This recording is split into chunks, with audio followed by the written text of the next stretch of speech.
My name is Ava, and I am a 50-year-old who works part-time. My husband and I are parents to 3 teenage boys. One a senior and the other a sophomore in high school. Our elder son is currently preparing for his college entrance exams with a dream of becoming a lawyer, a passion he's nurtured since he was very young. This aspiration likely comes from admiring my brother Timothy, a successful lawyer who established his own law firm a few years back. Timothy's dedication to his profession and his ability to inspire others, especially my son, has been a guiding light in our family. Despite being excellent in his studies from a young age, my son's ambition to pursue law intensified because of the encouragement and example set by Timothy. Whenever they meet, my son expresses his determination to become a lawyer, much to Timothy's delight and supportive chuckles. Timothy, who is childless and married to a woman 8 years his junior, enjoys spoiling my sons whenever he visits, creating a warm and encouraging environment for them to grow up in. Despite Timothy's wife being somewhat of an enigma to us, she's known for her eccentric personality and rarely visits our home. We've had minimal interaction with her. Timothy and I, having lost our parents early in life, have always had a close bond. He played a parental role in my life, especially during significant events like my wedding. My husband and I were initially relieved to hear of Timothy's engagement, hoping it would bring him happiness. However, our first meeting with his fiancée left us puzzled due to her seemingly unhappy demeanor, contrary to our expectations of seeing a joyous bride-to-be. On another note, my husband possesses a substantial fortune estimated at $15 million, including our home, which will be inherited by me in the absence of any children from our marriage. This fact seems to have caused some tension, or at least a noticeable change in how my sister-in-law interacts with us. Although she has always been somewhat distant and difficult to communicate with, this complex web of family relationships, aspirations, and the dynamics of inheritance paints a picture of our lives filled with both ambition and the peculiar challenges that come with interpersonal relationships within a family. In the presence of my brother and his fiancée, I commented on how wonderful they seemed together, a gesture of goodwill and support on what was a significant moment for them. However, once back in the privacy of my home with my husband, I felt free to express the doubts that lingered in my mind. I couldn't help but wonder why my brother's fiancée appeared so markedly unhappy, especially now that their marriage was official. My husband shared my concerns, echoing my sentiments with a note of worry. He remarked on her lack of joyfulness, a quality one might expect in someone just married. My brother, a successful lawyer with his own firm, had recently purchased a house, prompting a visit from our family to celebrate the new milestone. The house was as impressive as I had anticipated, a testament to my brother's achievement. Yet during our visit, the absence of my sister-in-law was palpable. My husband, ever the joker, teased my brother about his wife's absence, asking if she had left him already. The joke, intended to be lighthearted, fell flat as we observed my brother's somber reaction. He explained that his wife often returned to her parents' home for various reasons, and on this occasion, it was to celebrate her mother's birthday. The mood shifted unexpectedly when my brother, with a seriousness that was uncharacteristic, inquired if we would consider allowing him to adopt one of our children should he and his wife be unable to have their own. The question was so sudden and so grave that I found myself speechless, unable to process the request. My husband, perhaps in an attempt to diffuse the tension, responded with laughter, suggesting that such decisions could be discussed in the future. His casual dismissal did not ease my concerns. Instead, I found myself preoccupied with thoughts of what this meant for my brother's marriage and the well-being of his relationship with his wife. Over the years, the absence of my sister-in-law from family gatherings became a norm to the extent that her existence seemed almost an afterthought. Conversations about her or inquiries into her well-being were carefully avoided, creating an unspoken agreement not to broach what was clearly a sensitive subject. This delicate balance was maintained until a recent celebration in honor of my eldest son's acceptance into his dream law school, during which my brother revisited the subject of adoption. This reiteration brought back all the complexities and unspoken worries that had been simmering beneath the surface of our family's interactions. The juxtaposition of my family's life, marked by milestones and celebrations, against the backdrop of my brother's unspoken struggles, painted a complex picture of familial bonds and the silent worries that often go unaddressed.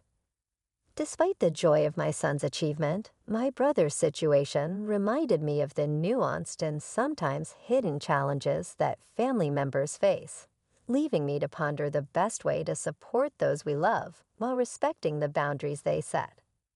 My brother revisited a significant request with us, inquiring if we would consider allowing him to adopt one of our children. This conversation emerged from a place of need and hope, as he and his wife were unable to conceive. The question wasn't new to us. He had broached the subject previously shortly after his marriage, but the context had changed, and the urgency in his tone was palpable this time. Despite the gravity of the situation, my husband responded with a light-hearted suggestion, proposing our eldest son, who shared my brother's ambition in law, as a potential candidate. His casual demeanor belied the complexity and the enormity of the decision at hand, a decision that would undeniably alter the course of our sons' lives. Given that the prospective adoptive parent would be their uncle, the familial bond reassured me somewhat about their emotional well-being. However, my apprehensions concerning my sister-in-law's treatment towards my children, who would not be her biological offspring, lingered. Seeking clarity and assurance, I questioned my brother about his wife's stance on the adoption. His response, accompanied by a strained smile, was meant to allay my fears. He confirmed that the matter had been discussed and agreed upon between them, offering a semblance of relief.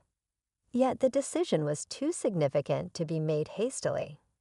I resolved to engage my sons in this conversation, considering they were of high school age and capable of understanding the implications of such a life-altering choice. The matter was left to be deliberated further with no immediate conclusions drawn. However, the situation took an unexpected turn a few days later when I received a distressing call from my brother's law firm informing me of his sudden collapse due to a stroke. Upon arriving at the hospital, I was greeted by his colleagues, whose faces were etched with concern. They informed me that they had been unable to contact my sister-in-law. Attempts to reach her through the landline were futile, and without her mobile number, I felt at a loss. It wasn't until my husband and younger son joined me that we discovered a smartphone among my brother's personal effects, which provided us with the means to contact her. The call was initially met with hostility, as she mistook me for someone else and threatened legal action. It was only when I identified myself and explained the circumstances of my brother's hospitalization that her demeanor shifted from aggressive to apologetic. Yet her reaction to the news of my brother's condition struck me as peculiarly upbeat, a reaction that seemed incongruous with the gravity of the situation. This interaction added another layer of complexity to my already conflicted feelings about the proposed adoption and the dynamics within my brother's family. The incident underscored the delicate nature of family relationships and the unforeseen challenges that often accompany them, leaving me to navigate these turbulent waters with great care and consideration for all involved. When I reached out to my sister-in-law to inform her about my brother's hospitalization, her response was chillingly indifferent. She claimed she was too busy to visit the hospital and requested to be updated on any developments, abruptly ending the call. This reaction left me perplexed and slightly dismayed, questioning what could possibly be more pressing than her husband's critical health situation. It became evident that we couldn't count on her support, compelling us to take matters into our own hands regarding my brother's care.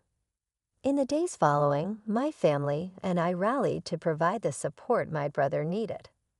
My eldest son, having recently completed his university entrance exams and enjoying a period of relaxation, took it upon himself to visit my brother daily, acting as our family's representative. Despite our hopes and prayers, my brother remained in a critical, unconscious state with no signs of improvement. Throughout this entire ordeal, my sister-in-law remained conspicuously absent. She neither visited nor inquired about his condition. Approximately a week after my brother was admitted to the hospital, I initiated another call to my sister-in-law, hoping for a change in her attitude. However, her response was as shocking as it was heartless. She answered the phone with a tone of gleeful anticipation, asking, "What's the matter? Did he die?" Her blatant insensitivity and lack of empathy were staggering. When I questioned her absence at the hospital, she retorted dismissively, claiming her presence would make no difference to my brother's condition.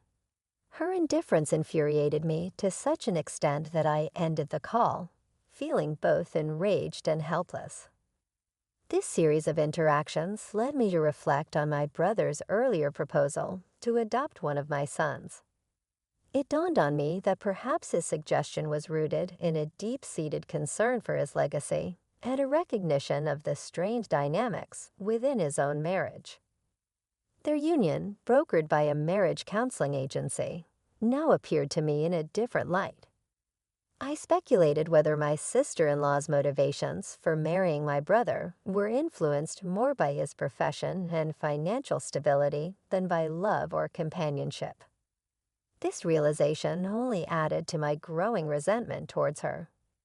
Discussing these developments with my husband, he presented a bleak but realistic perspective.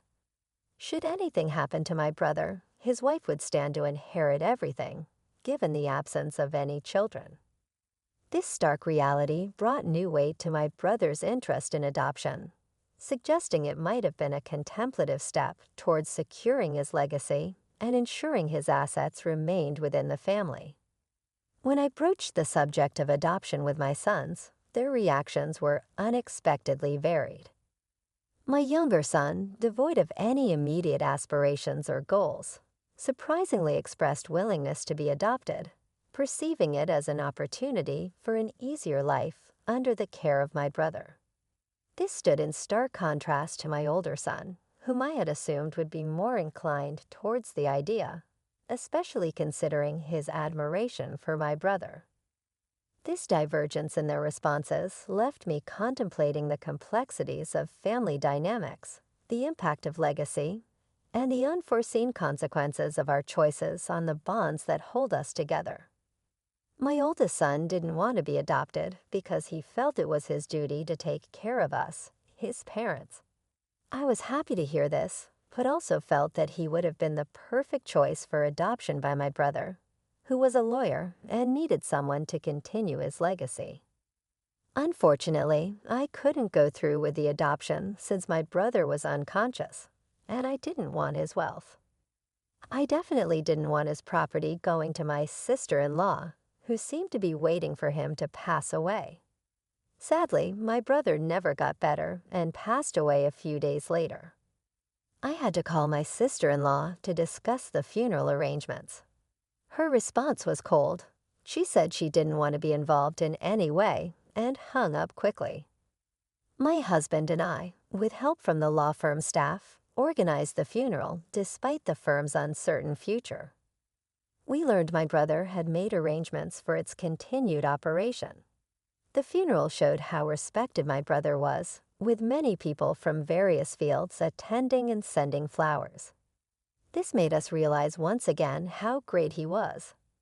My younger son felt regret for not being adopted, especially seeing the influential people who came to pay their respects. He didn't realize how amazing his uncle was. I was a pallbearer at the funeral, But nobody asked why my sister-in-law wasn't there, and her absence went unmentioned. It seemed like we were the only ones who knew about their marriage. They had skipped a wedding ceremony and went straight to their honeymoon, which might be why even some relatives were unaware. After the funeral, we invited everyone to my brother's house to thank them and share a meal. Just as we were reflecting on our loss, my sister-in-law showed up in a bright pink coat, drawing attention.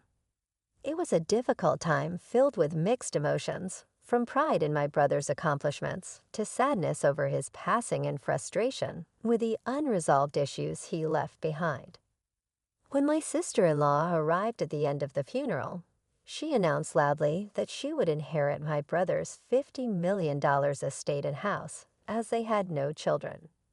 Her declaration was met with laughter from my brother's coworkers, confusing everyone. She demanded to know why they were laughing, calling them rude. One lawyer then revealed that she and my brother were officially divorced, and that the divorce settlement had been finalized the day before he fell ill. This news shocked everyone, especially when it became clear she was expecting to inherit despite the divorce. As the discussion unfolded, it was revealed that she was supposed to pay alimony because her affair had caused the divorce. She protested, claiming she had no one to pay alimony to, but the lawyers corrected her, stating that as my brother's sole inheritor, I would be the one to receive it. It was a moment of realization for me and her. The rules of inheritance were not in her favor. She tried to argue that she should still get half of the estate now that the divorce was settled. However, a lawyer pointed out that my brother had already compensated her during the divorce, and that the house, purchased before their marriage, was not subject to division. Despite her attempts to assert herself, mentioning a life insurance policy she thought she was still the beneficiary of, a lawyer quickly noted that my brother, being cautious, likely changed the beneficiary after the divorce. Her attempt to secure a position of advantage amidst a crowd that was clearly not on her side was bold yet ultimately futile, as legal facts and my brother's foresight protected his assets from being claimed under false pretenses. When I stumbled upon my brother's life insurance policy among his important documents, a moment of tension arose as my sister-in-law snatched it from my hands to eagerly verify the beneficiary's name.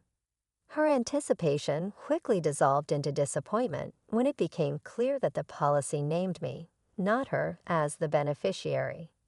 In a burst of frustration, she vented her true feelings, lamenting her marriage to my brother under the mistaken belief of his wealth, and now facing the reality of receiving minimal financial benefits and the obligation of paying alimony. It was a confession of regret and disillusionment. In response, one of my brother's lawyers present during this exchange remarked that my brother had expressed similar sentiments about his decision to follow a marriage counselor's advice, viewing it as a grave error. This was a perspective my brother had never shared with me directly, but had openly discussed with his colleagues, revealing a side of his thoughts and feelings I had not been privy to. Following the revelation of her unsuccessful attempt to secure a fortune through the marriage, my sister-in-law found herself in a precarious financial situation, obliged to fulfill the alimony payments in installments. Without a steady income, she desperately sought employment. However, her lack of work experience and commitment quickly led her to abandon the job market. Reverting to her previous strategy, she registered again with a marriage counseling agency, aiming to entrap another wealthy individual. Unfortunately for her, her scheme was short-lived. The man she targeted detected her deceit and took legal action, leading to her arrest for attempting marriage fraud. This incident came to light when I inquired about the alimony payments that had never commenced. The lawyer from my brother's firm informed me of her arrest and the unlikely prospect of recovering any alimony in the foreseeable future. While the financial aspect of the alimony was of little concern to me, the principle of the matter was paramount.